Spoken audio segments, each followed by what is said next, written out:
You found it. Your home for the best content on your favorite team, the Fighting Tigers of LSU.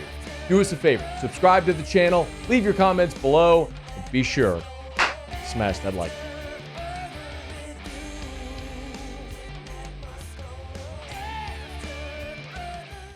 There's a lot of history and tradition, you know. I mean, playing in the Coliseum, I think, really kind of brings it more to light, right? You know, you get the white horse running and the Trojan band is playing and it's the Coliseum. And, you know, that pageantry is really, it's part of the fabric of college football, much like, you know, Death Valley or any of the other great venues. Brian Kelly talking about playing USC, something he did every year for a decade while he was at Notre Dame and played and competed and coached against some great USC teams and for some really good Notre Dame teams as well. But while he was at Notre Dame, Lincoln Riley was at Oklahoma.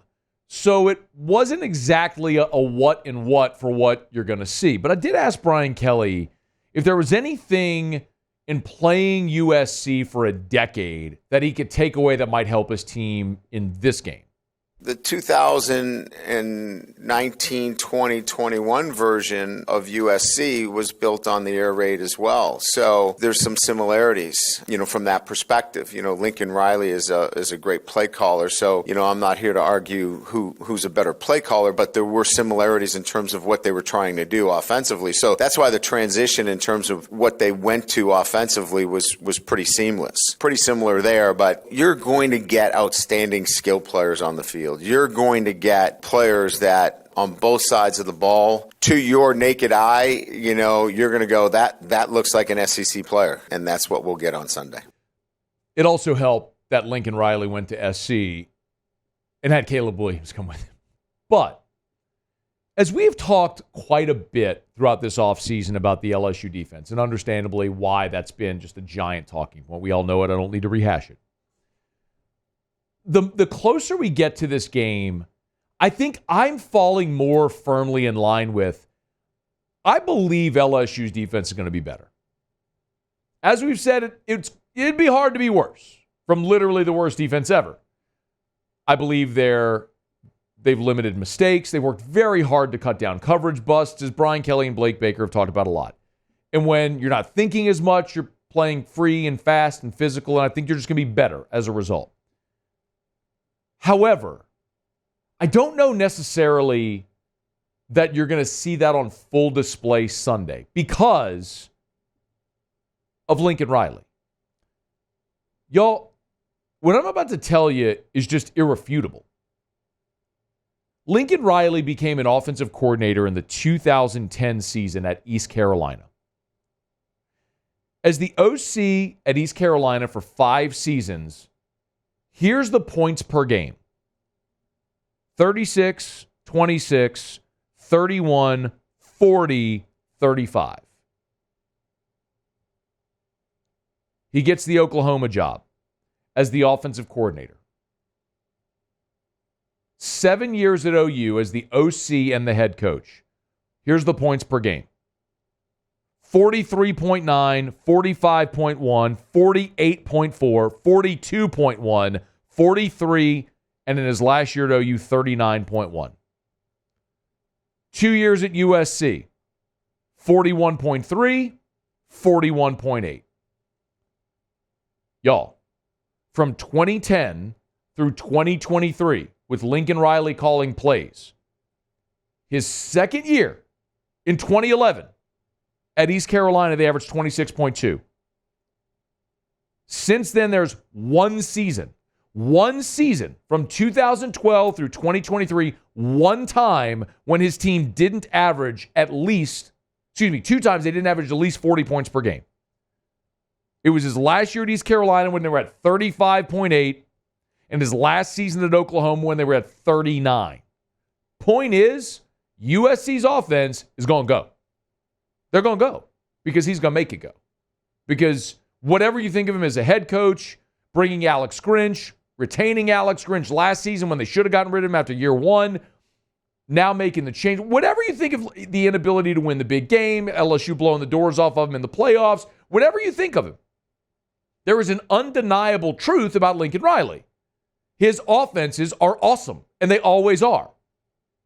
Brian Kelly was asked about the hallmarks of a Lincoln Riley offense. Here's what he said. Lincoln runs an air raid offense, so it is predicated on, attacking, playing fast. It's an offense that certainly has been prolific in the time that he has run it. I think they were top 5 in the country in terms of passing offense, and certainly, with Caleb Williams running that offense, it was elite. But again, that's what you're looking at, an air raid offense that has its basic premise in pushing the tempo. If they can spread you out and they can get numbers, they're going to run the football as well. So this is not just throw it all over the place. If they can spread you out, get numbers, they'll run the football. Of course, Woody Marks from Mississippi State, now at SC, that's something worth watching. Obviously, how that matches up against LSU's defense is huge. But Lincoln Riley was asked about hallmarks of Brian Kelly's teams. He's certainly done a great job with hires, through the past. You look at some of the guys that have worked for him and some of the staffs that he's been able to construct. I think he's been a good program builder. He's been very consistent. I think that's one thing you got to say about him. I mean, his teams year in and year out typically produce, and there hasn't been many down years in all the time that he's done it, which I think is a big compliment. One of the things that I think is critical for this game, and Brian Kelly alluded to it. Y'all, when you look at Lincoln Riley's offenses and times when they've struggled to score, for example, I told you a year ago with Caleb Williams, USC averaged 41.8 points per game. So nearly 42 points per game. There were 3 times they were held in the 20s. They lost 48-20 to Notre Dame. They lost 36-27 at Oregon. And then they lost 38-20 against UCLA. By the way, you don't think that's part of the reason why Dan Lynn is now USC's defensive coordinator? Lincoln Riley saw that dude shut down his offense with a bunch of dudes playing at UCLA that aren't good enough to play at USC and said, all right, come on. Pretty easy how that worked out. But 3 times with Caleb Williams, they were held in the 20s. Well, what was the commonality? Care to take a guess how many rushing yards Southern California had against UCLA last year? You want to take a guess? Have you looked it up? I haven't looked it up, no. So final score 38-20.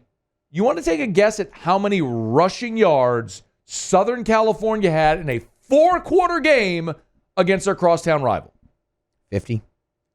3. Oh. 3 rushing yards. You want to try to find the commonality in when those offenses don't go? There's your underlying commonality. I'm not saying you're going to hold them to 3 yards. Oh, when Lincoln Riley was asked in this interview with Trojans Live, the position group he's most excited to see against LSU, what do you think he said? Our D-line, we've made obviously a lot of changes there. I mean, pretty much every single possible way you can change it. We've changed it from, how we practice, certainly the size, the nutrition factor. It's been well documented, obviously the weight and the strength that we've put on these guys and that we've brought in. Certainly how we're playing, not just call-wise, but from a technique standpoint is very different as well. And so, to see us get a chance to go put that on display is important. And I think of any of the changes that have happened, that position room, it's been the most extreme. Brian Kelly is talking about SC's ability to run. Lincoln Riley's telling you the position group he's most excited to see is his defensive line. Why? Because I think both of these coaches understand, yes, the Sports Center plays are going to be the passing offense. And LSU had tons of them last year, and so did USC.